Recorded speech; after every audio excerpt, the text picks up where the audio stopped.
It sounds like he's going to be letting go of the staff. Turn this upside down.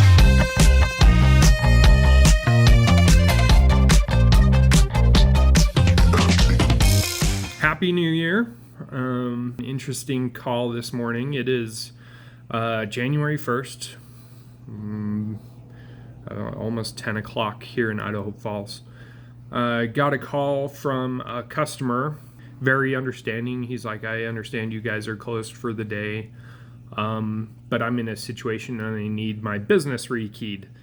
It sounds like he's going to be letting go of the staff. And he's like, I need the building secured. Can you help me? And yeah, that's more or less my job. So I'm on my way there. I thought it would make an interesting first video. I, of course, have to get his permission about whether or not I can share this. And if you're seeing it, then he said okay. But that's where I'm going to next. All right, so here we are. We've got my work bench here in my mobile van. We've got the 3 locks this guy needed changed. This is the cylinder and is responsible for securing your locks. Let's see, let's get this stuff out of the way. That looks better. So, inside, we've got pins that interact with the key, the cuts of the key. On the back, we've got this little cap that holds the cylinder together. And holding the cap on is a little pin .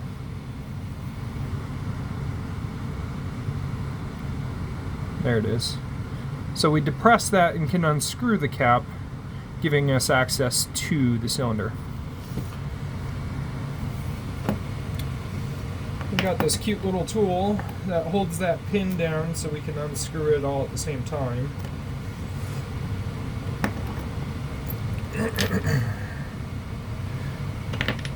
Ideally, I don't turn the cylinder because I had it picked, so I'd be able to, you know, not have to do this next step, but that's okay. We use a blank, this is called shimming, to lift all the pins up.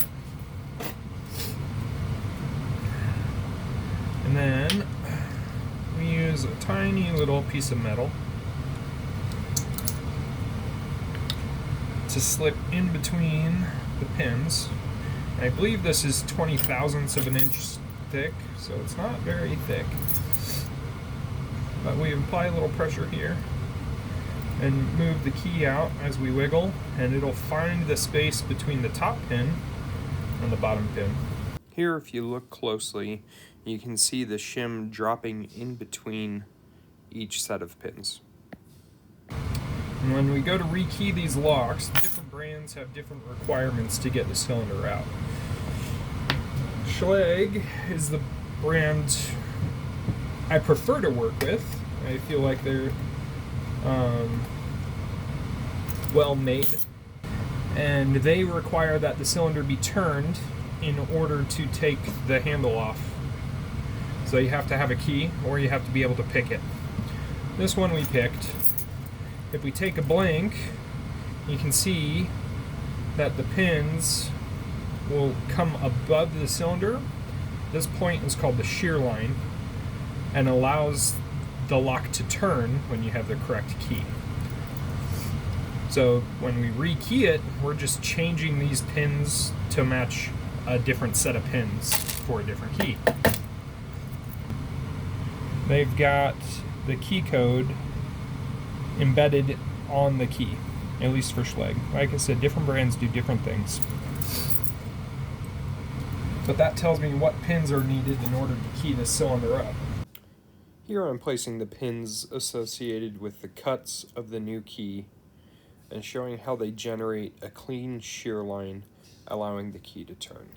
Also, at this point, I'd like to thank you if you are still watching and ask that you provide any feedback or comments so that I can continue to improve. And if you're enjoying this video, please hit the like button and subscribe. I don't know if you noticed, but when I took this apart, there was a 6th pin in that last hole. So importantly, before I can put this back together, I have to remove the top pin from the cylinder housing and the spring, because otherwise, when I reassemble this, that pin will fall into the cylinder and more or less lock it in place and make it a pain in the butt for me to take apart. Ask me how I know. Once we've got the pins set up, we can slide this back together. Then we can test the key. Make sure it turns nice and smooth. You don't want it catching or hanging up. If it does, it might be worth investigating one of the pins to see if it's the wrong depth. These all seem to be working well though, which is one of the important things I'd like to do before I put everything back together, is I test all the keys that the customer's given to make sure they're going to have the best experience possible with their locks. So that all works. So we can reassemble our cylinder. A little spring for the retaining pin goes back, and then the retaining pin itself goes back in. And then our cap, we place that over top of the pin so the pin's in the correct place, and we use our little tool to depress that pin so we can screw it back on. I usually screw it down as tight as it'll go and then back it off one click. This cap is serrated so the pin holds the cap from turning. And by backing off one, the cylinder is loose enough for the key to turn freely, but it also allows the key to be removed. If we don't put that cap on tight enough, the entire cylinder shifts, and then the pins come out of alignment inside, and it holds the key in place. And occasionally we'll get calls from people saying they can't get their key out of their lock. And what's happened is the cylinder has come loose one way or another and has shifted. And so the last time they used it, they ran into that problem I described. Occasionally that little twister doesn't fit into the housing, and so we can manually depress it. When they have a key, it's real nice. We can just put the key in, turn the cylinder, and remove it without having to pick it or fiddle around with it. This one's also a 6-pin.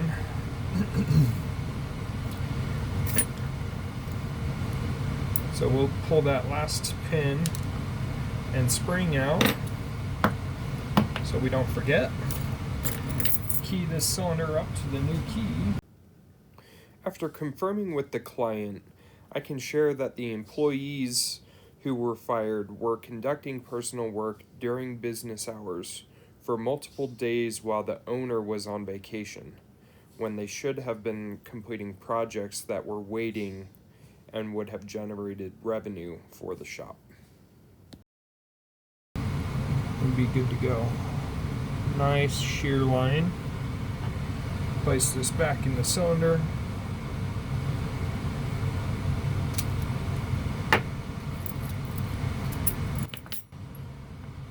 Everything works well.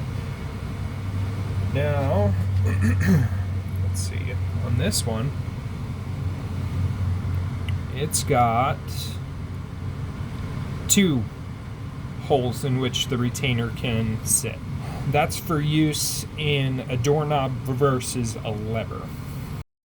Levers, not universally, but most often, the tailpiece sits parallel to the Bible. That's what they call this portion, I believe.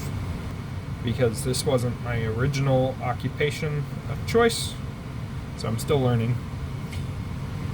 If the tailpiece is perpendicular to the Bible, it's for a knob versus a lever. So we got to make sure that's in correctly. If it's not, then you can take the handle off while it's unlocked and the lock won't operate properly. So we'll put that back together correctly here. Here I'm using a generic poke tool to manually depress the retainer pin, allowing me to tighten the spring cap. The spring cap tool only fits in certain brands and did not fit in 2 of these cylinders. So the other thing we can check is that we didn't accidentally key it up to the original key, which we did not. Test the new key. Works splendidly. We are almost done. We got one more to go. Check the fit and finish, as it were. Make sure the key pulls out real nice, turns without any kind of difficulty. If the cap is too tight, it'll be hard to turn. And that's it for today. This guy only needed 3 locks changed, so I'm gonna go put them back in. All right. So we just finished up that more or less emergency rekey for a guy. And super nice guy. In addition to finishing up the rekey and all that, he was interested in looking towards additional security that allows an audit trail of who's going in and out of the building. This is something I haven't had a ton of experience doing, and he was pretty understanding with that as well, and was like, hey, you did a great job, you know, I want to give you the opportunity to expand your business, work on it. So come to this next week, I'm going to get him a quote, and we're going to see if we can progress further. Until then, have a good one.